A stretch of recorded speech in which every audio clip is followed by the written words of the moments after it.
Am I the a-hole for ending a relationship because she wants full details of my wealth after 2 months of being together? A couple of my friends thought that I acted wrongly here. I'm curious what other people think. I, 40 male, just ended a 2-month relationship with my now ex, 39 female. I'll call her ex. I ended it because she pestered me to know about my finances. Despite me saying that I wasn't comfortable letting her know something like that so early. Both of us were divorced once already, and we were both the person who asked for the divorce. Neither divorce was terrible. We both divorced for emotional differences. I tried to keep my finances on the down low for obvious reasons. I've lost a few friendships and had to break contact with more than one family member due to money. People who asked for help and blew it. But this is pretty easy to do because I don't live lavishly. I ride a bike most of the time and I live in a relatively modest house. However, I don't work currently, aside from some volunteer work, so that's the one thing that stands out. I made some really good, lucky financial choices early in my life. I bought a house at 17 with money I saved from a young age. My dad arranged the mortgage under his name, but I paid everything and took over the mortgage when I was old enough. And I worked hard to pay off the mortgage by the time I was 24. Long story short, this gave me a serious advantage with finances in my 20s, and I made a lot of investments, some of which paid off big time in the past few years. Crypto. Today I don't work, but I'm not decided on being retired. I have some projects that I'm thinking of turning into a business. When X and I met, finances weren't discussed at all, and she seemed really down to earth. She even said a few times that money doesn't matter to her. I tried my best to keep my finances hidden from her because I didn't want to have an inaccurate sense of her feelings for me. After being together for about 3 weeks, the subject of my finances came up because of the fact that I don't work. I told her about my young home ownership and having my mortgage paid off, and that I have enough money to not work. I shared with her the general sources of my income, but I refused to tell her how much money I had, which was what she wanted to know. I told her that was a boundary that I was setting, and I didn't want to share that kind of specific info. From that point, she seemed very fixated on finances, and her personality started changing. She constantly talked about lavish things she wants to do, like expensive trips, etc. And most of all, she did not give up on the questions about my finances. This continued consistently, and she would ask me specifically how much money I had and how much I had invested, etc. It almost became an argument once. She raised her voice about it and quickly cooled herself off about it and changed the subject. I wrongly told myself that cooling herself off like that was a good sign of maturity. Maybe it was. Each time she asked about it, I set a clear boundary by saying that I didn't think we were at a stage of our relationship where we should ask each other things like that. She would agree, and then slowly weasel her way back into the topic by the next time we saw each other. We weren't dating heavily, I would say. We're not teenagers who spend every waking moment together. We saw each other maybe 2 to 3 times per week, and she would spend the night occasionally, and we spent 2 entire weekends together. Maybe that's serious, but I don't think so.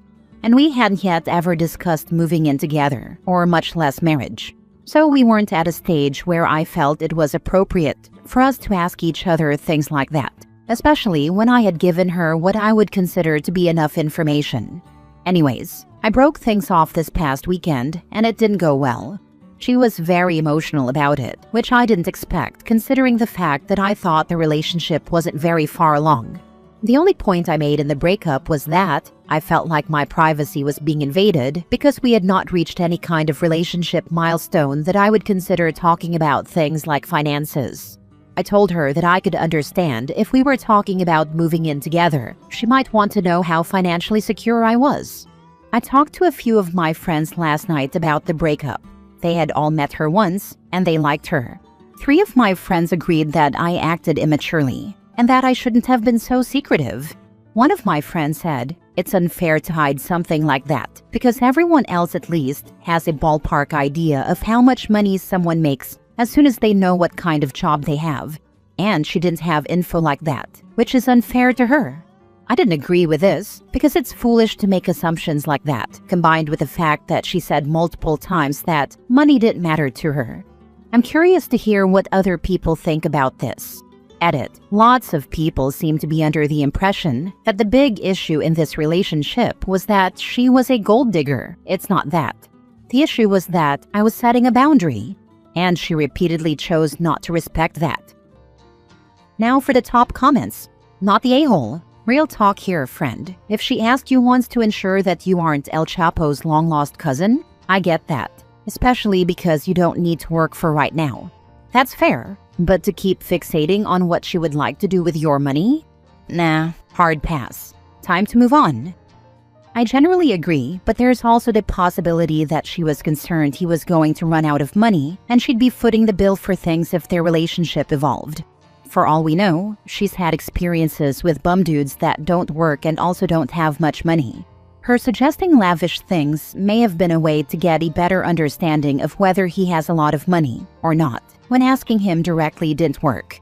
Either way, she was out of line, or at least very poorly communicated her concern that he didn't have enough money for the future. Or maybe she was a gold digger. We'll never know. Who are these jackass friends? You have experience with people changing when they find out about your situation.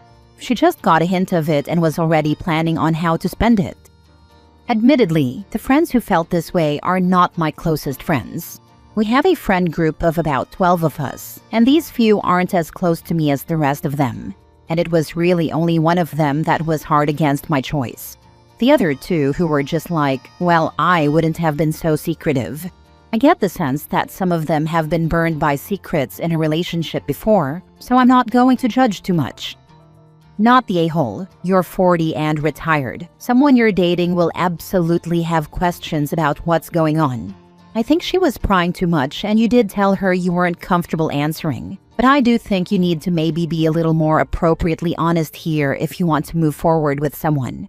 I do get some gold digger vibes from her, but if you're not working, I can also see someone trying to figure out if you're not a deadbeat since you're not working. You know, it goes both ways sometimes. Maybe not this time, though. You're 40 and retired. Someone you're dating will absolutely have questions about what's going on. I definitely expect this kind of question when someone notices that I don't work. If you're not working, I can also see someone trying to figure out if you're not a deadbeat since you're not working. Indeed, but she knew that I had enough money to live from the proceeds of my investments. And she knew that I volunteer for non-profit orgs. I didn't share this in my post, but knew that I work as CFO for 2 different nonprofits, and I do some manual labor work for a local charity that provides food for low-income families. I also keep my house very clean. I exercise often. I bike as my main source of transportation. There definitely wasn't a reason to suspect I was a deadbeat or lazy, etc. Next story. Am I the a-hole for not claiming my friend's mistake on my insurance? I, 26 female, and my friend from college, 26 female, both moved into the same apartment building. She lives on the floor above mine. One weekend, she put me along with a bunch of our mutual friends in a group chat because she wanted to have a barbecue on our roof. She has hosted many before, but this would be the first one I ever attended. Because I don't eat red meat, I did not eat anything that was cooked on the grill, and only brought chips, a bottle, and paper plates. When the day was over, the group of us went downstairs to watch a reality show. My friend who lives in my building and the girl who owned the grill discussed that they would leave the grill to cool off. Once the reality show was over, I went back to my apartment and went to sleep. The next day, everyone in my building receives an email saying that there was a fire on the roof last night because someone dumped coals in the trash can on the roof and they relit due to the wind. I took a screenshot of the email and sent it to my friend, who then put it in the group chat of everyone. Her and our other friend who owned the grill told us that they decided to take the grill home the same day because they didn't want to have to come back and get it the next day. So the girl in my building gave the grill owner her keys to go get the grill on the roof. And the grill owner decided that it would be the best thing to just toss the coals into the trash can on the roof. Our building requires multiple key taps to get on and off the roof, and they also have cameras. So they immediately told my friend in my building she was responsible since it was her guest using her keys. A week later, my friend came to me and asked me to put it on my insurance, since she nor the grill owner had renter's insurance.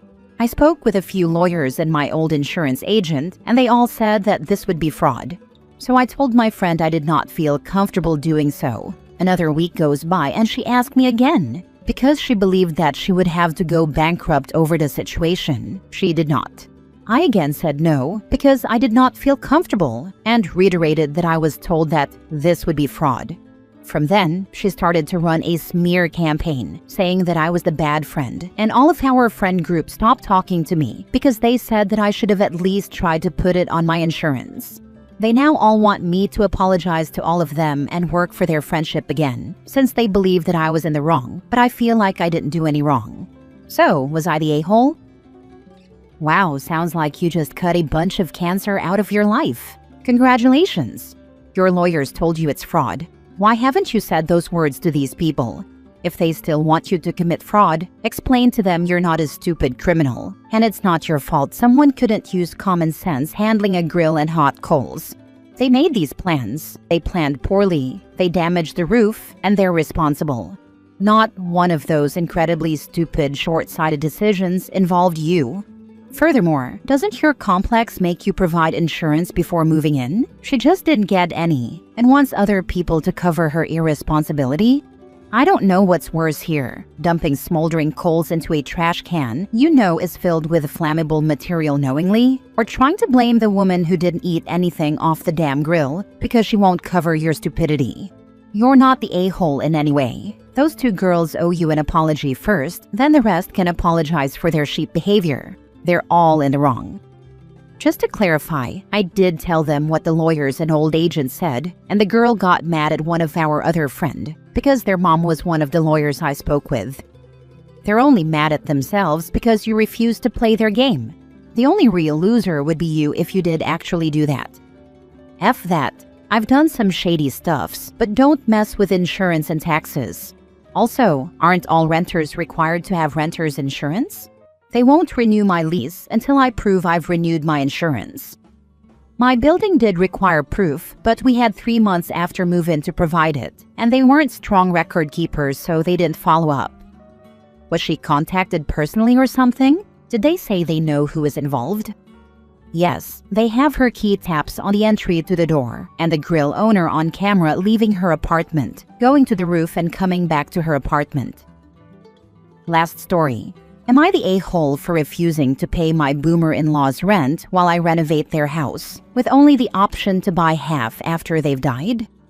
Father-in-law inherited a house from his parents, which he has rented out for the past 20-plus years. The house has not been maintained in this time and is now in need of serious renovation. Dear husband and brother-in-law were always told they would inherit the house like he did. Mother-in-law and father-in-law have their own property that has been mortgage-free for years. Until last year, me and dear husband were living overseas, as were my brother-in-law and his wife. They are settled overseas and will not return to the UK. We, however, are now settling here. Luckily, father-in-law's spare house was free when we arrived home and moved in.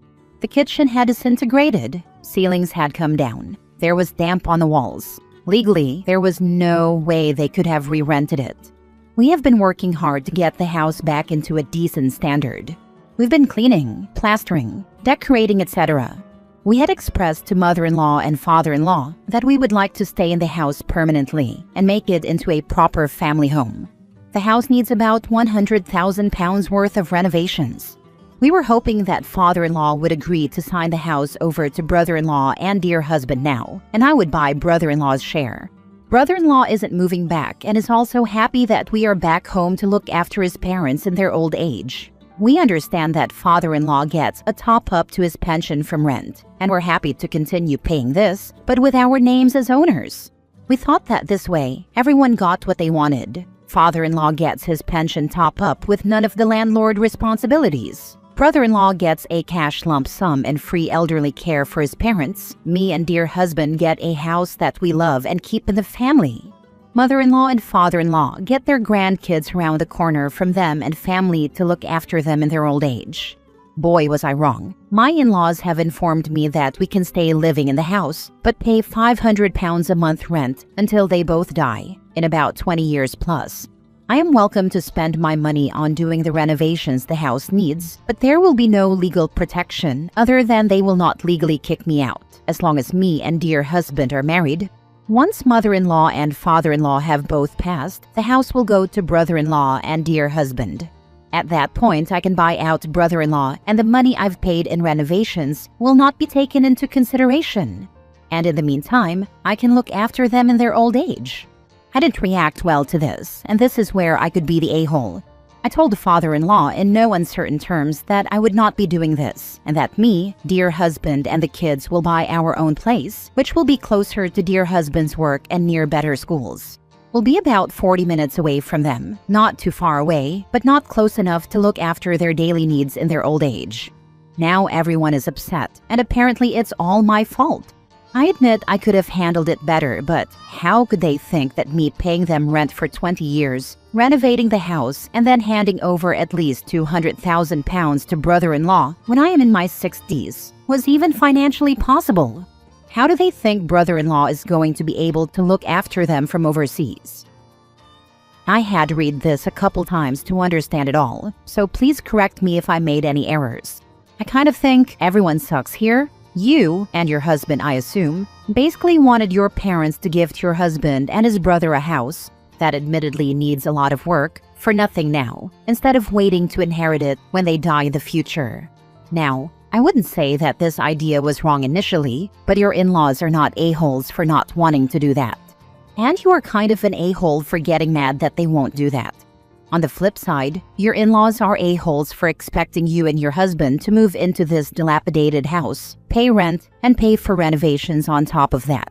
And in that case, I don't blame you for saying no to that and just buying something else.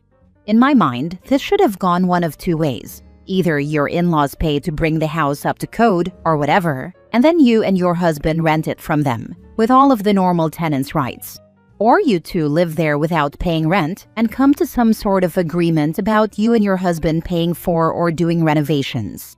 But the expectation that y'all put money into renovating a house that you don't own is wild to me.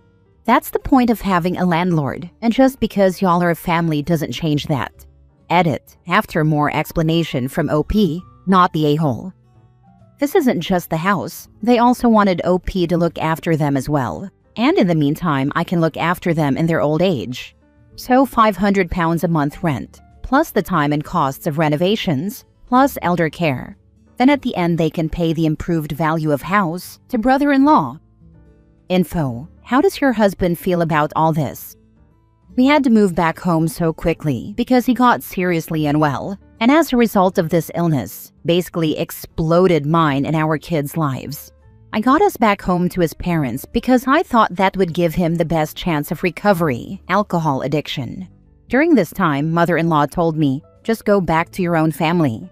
Dear husband is now 8 months sober, has his life back on track, has our relationship back on track, has his kids' lives back on track. His parents were there when we were broken, and he wants to repay them, but not on the terms they're expecting. This has caused a lot of honest conversations between us, and he is 100% behind his marriage and daughters.